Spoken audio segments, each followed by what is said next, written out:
Orang bisu wajib gerakkan bibir. Tak wajib cakap. Tak. Kalau orang bisu apa ngapain ya mau bicara ya Pasal bisu.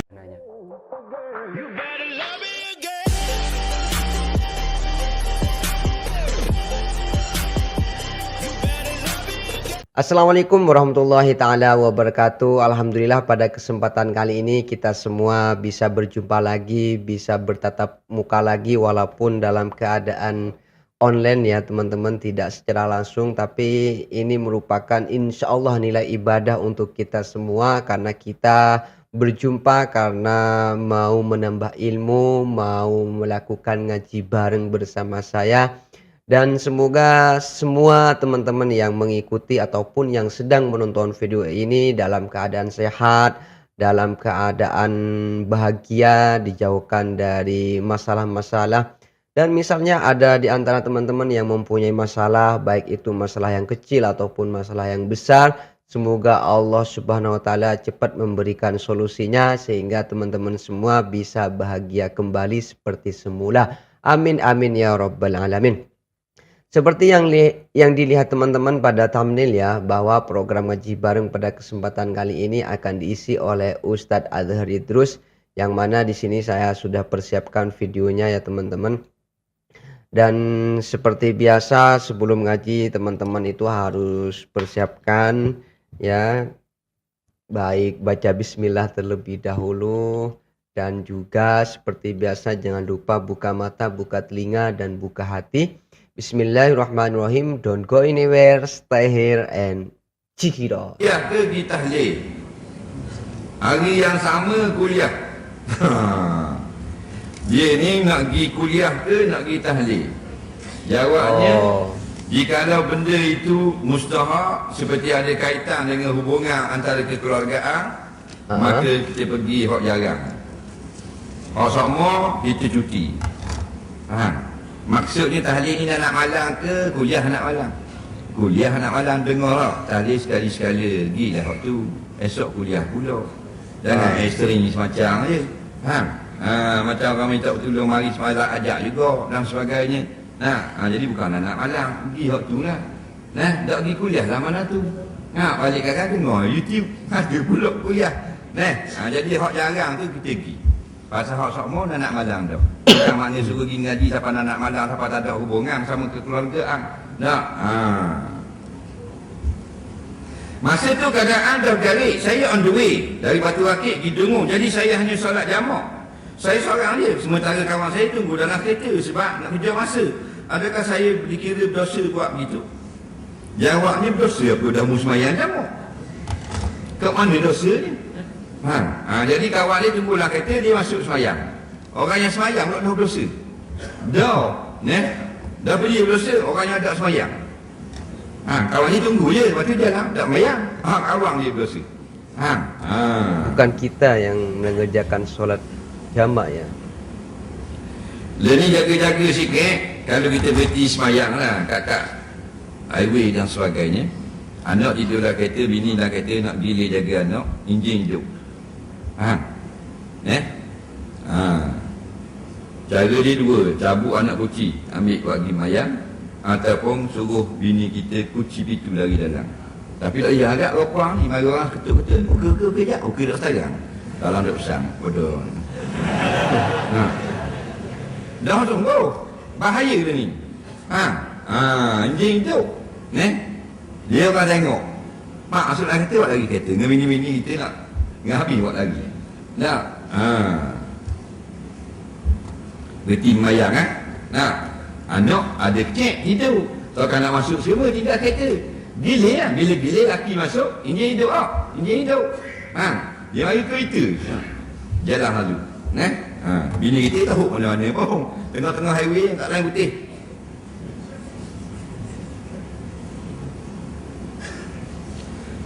Saya anak perempuan dan saya sulung, insya-Allah ada calon zaujah dan ada zauj dan ada yang menisik. Saya kerja biasa je. Di samping itu family kurang berkemampuan. Soalnya saya patut kasih tolong untuk berumah tangga. Dan dalam masa terdekat tambahan saya belum ada wasimanan dan tupu pada mak ayah dulu. Baik. Dia anak puang, ada orang mari minta dia, calon suami lah. Nak. Jadi dia adakah dia patut tolak kerana nak jaga ibu ayah dulu? Jawabnya kau kan tamu kan. Tak ada masalah. Mu nak kahwin budak berdosa, mu nak tak mau kahwin budak berdosa. Tengok hak mana lebih keperluan. Katakan kalau kita dengan sebab kita kahwin, wajib, kita terpaksa ya. lari ibu ayah, dan kalau ibu ayah kita ni orang yang susah, tak ada orang nak jaga dia, maka kita dulukan jaga ibu ayah. Itu pandai-pandai tengok. Tapi sebetulnya pilihan ini agak sulit ya. Di satu sisi kita pasti yang namanya manusia ya pasti membutuhkan pendamping hidup ya. Di satu sisi ada orang tua yang harus dijaga. Ini sebetulnya kalau dipikir secara apa ya, secara detail ini agak sulit juga ya. Masa kita akan hidup sendiri selamanya? Di satu sisi masa kita harus meninggalkan orang tua sedangkan beliau tidak ada yang merawat gitu kan. Ini harus apa ya, pemikiran-pemikiran dan perasaan yang luar biasa bercampur aduk, bertengkar di dalamnya gitu teman-teman. Dan semoga ada jalan yang terbaik ketika misalnya ada teman-teman yang menghadapi situasi macam ini ya. Semoga kita semua itu bisalah cari solusi yang terbaik dan Allah mempermudahkannya. Amin.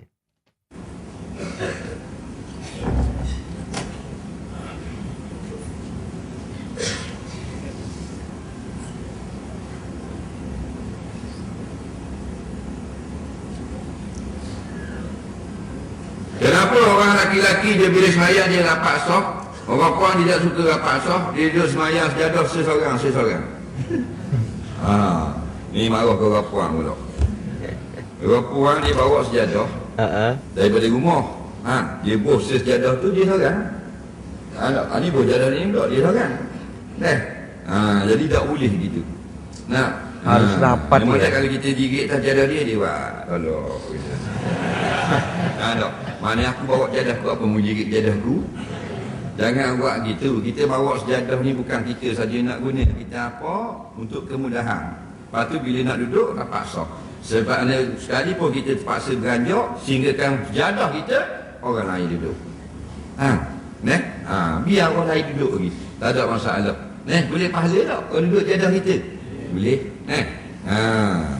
Jadi rapat soft tu penting. Bukan nak duduk atas sejadah kita sendiri tu penting. Dan sejadah tu pula bid'ah saja. Yang diharuskan. Soalan seterusnya.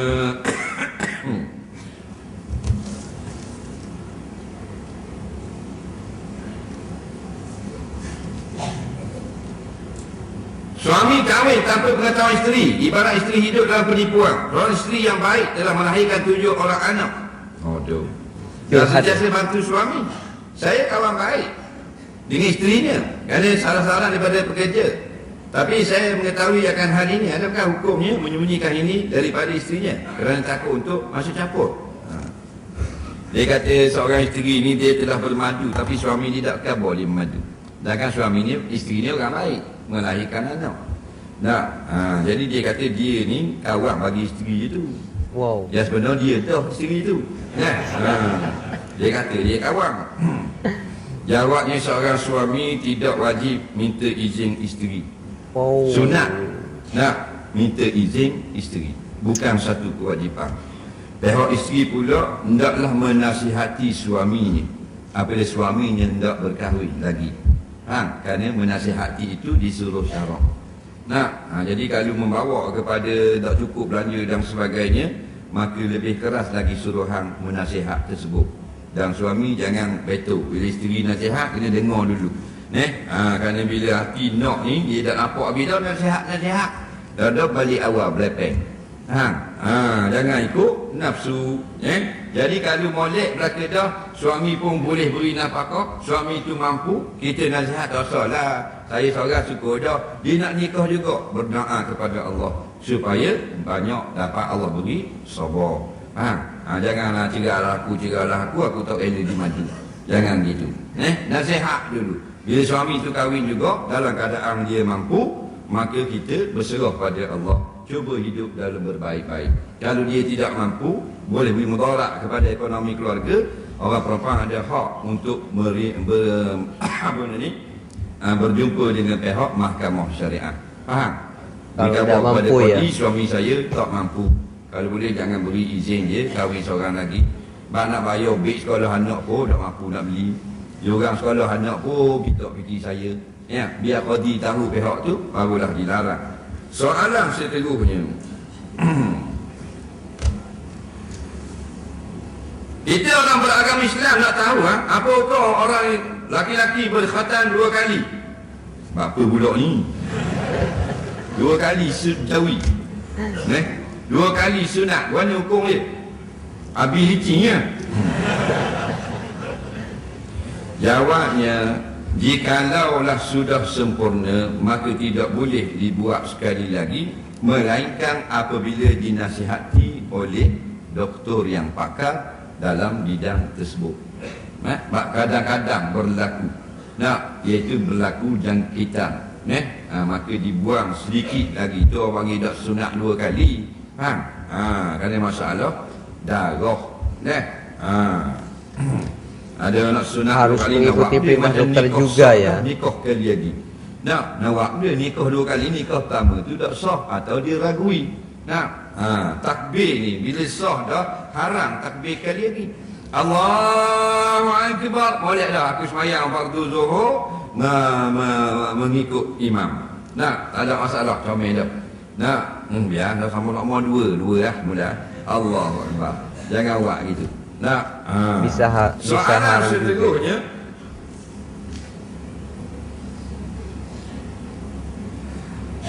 Ceramah sementara akhir tahun 2015 tolong buat kat Terengganu lah pula. Boleh tak? Dia kata semua buat di Terengganu. InsyaAllah kita buat di Terengganu pula. Minta ceramah. Hutang wajib dibayar, tapi saya tak mampu lagi. Pasal saya, gaji saya 800. Adakah amalan saya diterima Allah?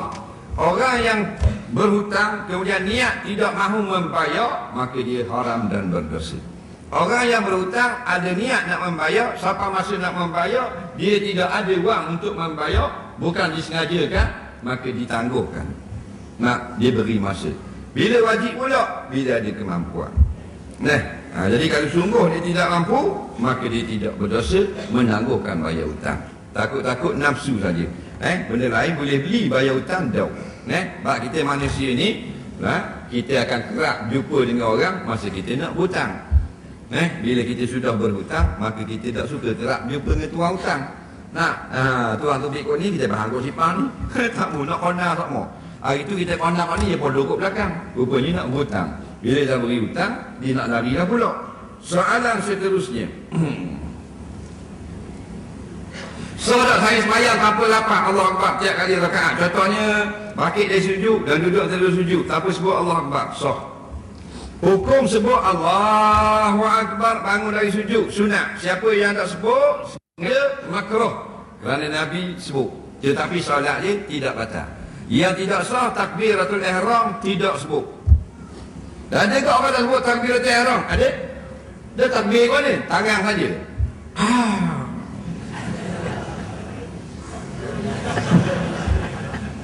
Ada tak? Doa ni Allah Akbar. Takbiratul ihram rukun kauli. Rukun ni tak ada, tak sah. Kauli al-lafzu minas saut. Lapah daripada suara. Kena bunyi lapah huruf. Alif lam lahir, alif kat berah. Jadi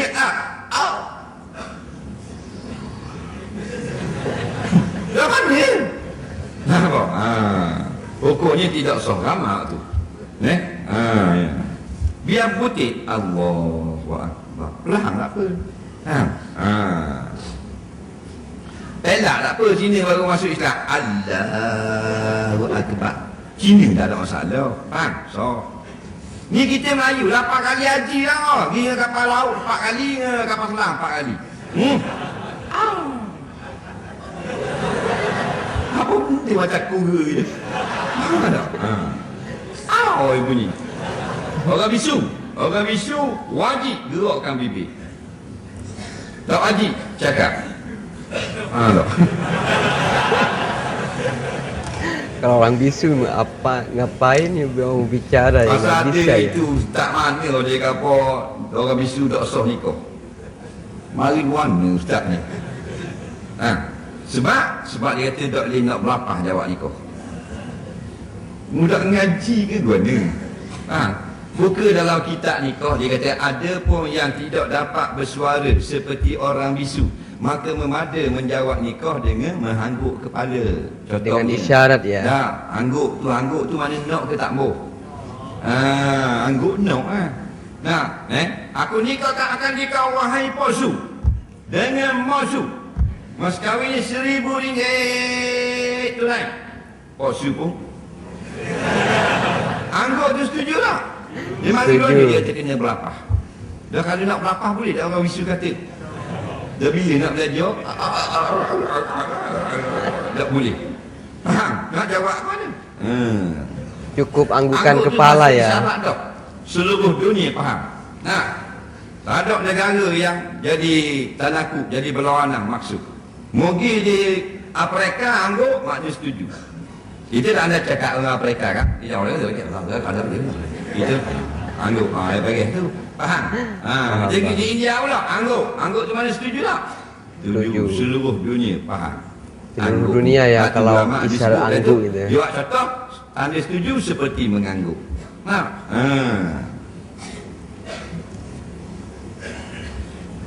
Lagi benda dia bahasa-bahasa isyarat yang orang faham. Seluruh dunia sama je. Gu. Lagi geling, mana tak boh. Ni senyap. Bisi kau ni. Semua dunia faham.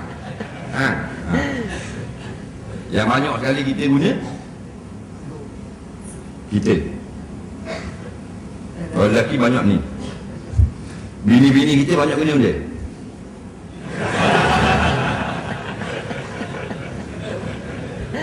Bahasa isyarat ini ya. Saya nak pergi rumah, ambil wuduk. Marilah bini saya salam cium pipi saya. Perlukah saya tepis tangan dia sebab tak mahu hilang wuduk? Dia nak salam kita adakah perlu gitu? Tak perlu. Kalau mu tak mahu hilang wuduk, maka tak boleh dia wuduk nak semayang. Faham? Dia pun Allah kot dalam baju kurung dia. Tak? Boleh tak? Kau Allah dalam selendang dia, boleh tak? Tak selendang, faham? Kau dalam kain dalam, kau Ambo ibadah wuduk. Nggak ngerti ni.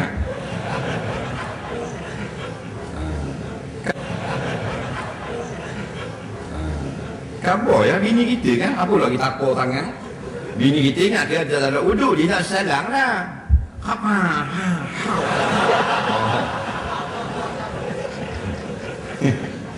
Tang ayah henda.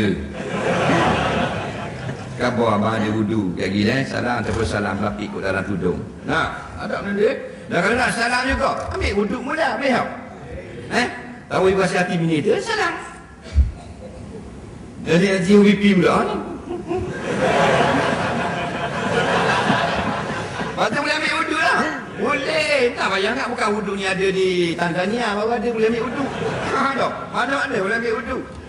Bini nak cium dia buat warok dia. Opang pun dah terhang asal ambil wuduk nak cium. Pasal galuk pelik. Lain kita duduklah bilik wi panggil lah asuk tangan. Tak. Lain kita ambil nak turun pergi tahlil, tak ambil wuduk nak pergi rumah nak pergi surga nak mayat dia mari nak cium. Ini kita bapa. Betul tak? Tapi kita duduk dalam bilik, kita belajar dia tak asuk. Tanya tak kita mak?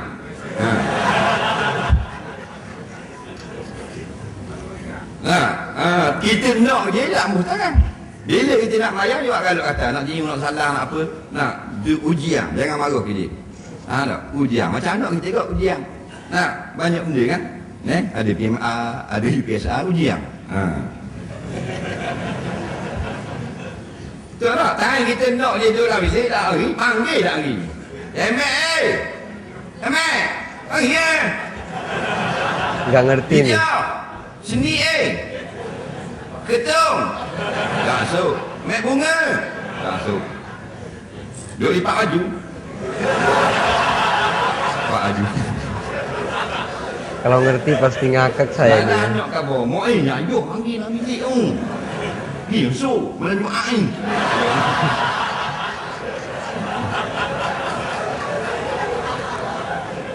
Dah rembah pun bebek. Gi tapi bebek. Nak benda nak tak beruk tu. Oh, puang. Ini pasti seru ini ya kalau ngerti ya Allah, nggak ngerti ini ya. Apa dia Maulidur Rasul? Maulidu ni daripada 3 kataan. Waw, lam, dal. Wala. Walad. Anak. Jadi Maulidur Rasul, hari kelahiran Nabi Muhammad sallallahu alaihi wasallam. Allahumma sholli. Maulid. Maulid. Kalau maulud Nabi kita tu yang dilahirkan. Nabi kata kullu mauludin, semua yang dilahirkan. Tapi bukan maulud, maulid. Maulidur Rasul, maknanya hari atau bulan dilahirkan Nabi kita. Baik. Ada tak hadis suruh sambut Maulidur Rasul? Tak ada. Kau carilah ulama cari dah. Pada kita je. Kemudian pula ada tak hadis yang larang kita buat sambutan? Tak ada juga. Itu masalah.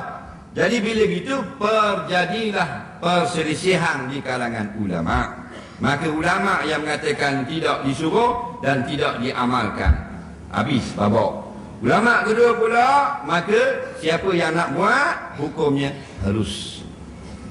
Jadi kita kena berjaga lapang.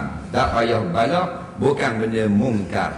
Yang tak kenanya kita tak ikut Rasul, sibuk dengan Maulidur Rasul. Nak laksana hukum hudud, kita dulu-dulu tukar lawan. Orang kata spanduk banner apa semua nak buat kuliah ceramah, dia tukar rutin. Maulidur Rasul dia pegang spanduk pula. Jadi menunjuk-nunjuk itu tak boleh. Dan jangan kita i'tikad mesti kena berarak dan sebagainya.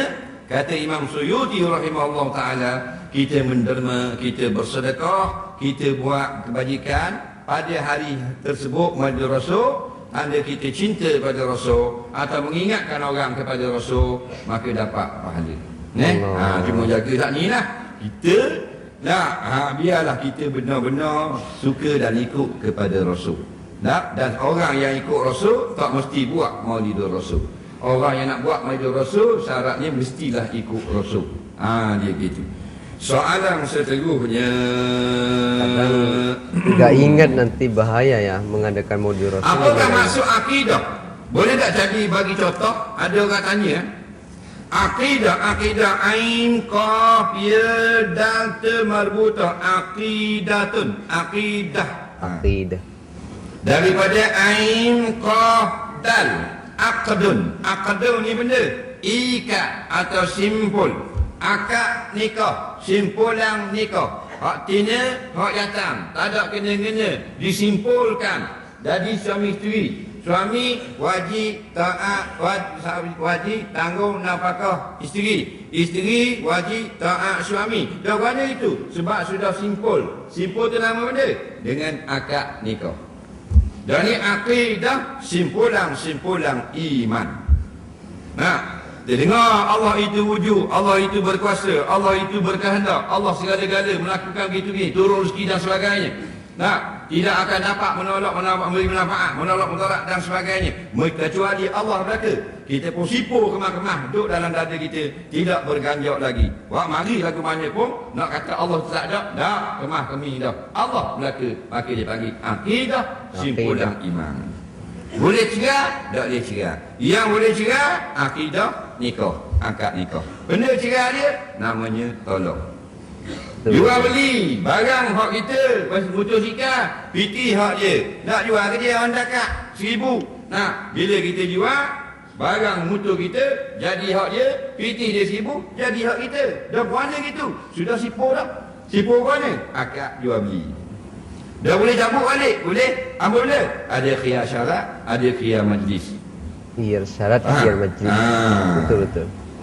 Maka akidah simpulan ikatan kepercayaan yang kita simpan di dalam hati berkenaan dengan iman dan tauhid. Masya Allah, itulah tadi ya. Alhamdulillah kita hari ini sudah bisa menambah ilmu, menambah pengetahuan. Tadi itu banyak pembahasan-pembahasan, baik orang yang bisu tentang akidah dan juga banyak tadi pertanyaan-pertanyaan yang sudah dijawab oleh Ustadz Adhar Idrus, yang mana tak mungkinlah kita bisa menanyakan beberapa pertanyaan itu datang dari kita semua, melainkan kalau kita berkumpul otomatis pemikiran dari setiap orang yang berkumpul itu banyak sekali, pertanyaan-pertanyaan dari orang yang berkumpul itu banyak sekali, sehingga kalau dijadikan satu, majelis dan mengumpulkan beberapa pertanyaan, maka pertanyaan itu akan kita dapatkan semua jawaban sesuai dengan apa yang disampaikan oleh Ustadz Adhar Idrus itu. Semoga bermanfaat dan sampai jumpa pada program ngaji berikutnya. Mohon maaf apabila ada kesalahan. Ihdinas siratal mustaqim. Assalamualaikum warahmatullahi taala wabarakatuh.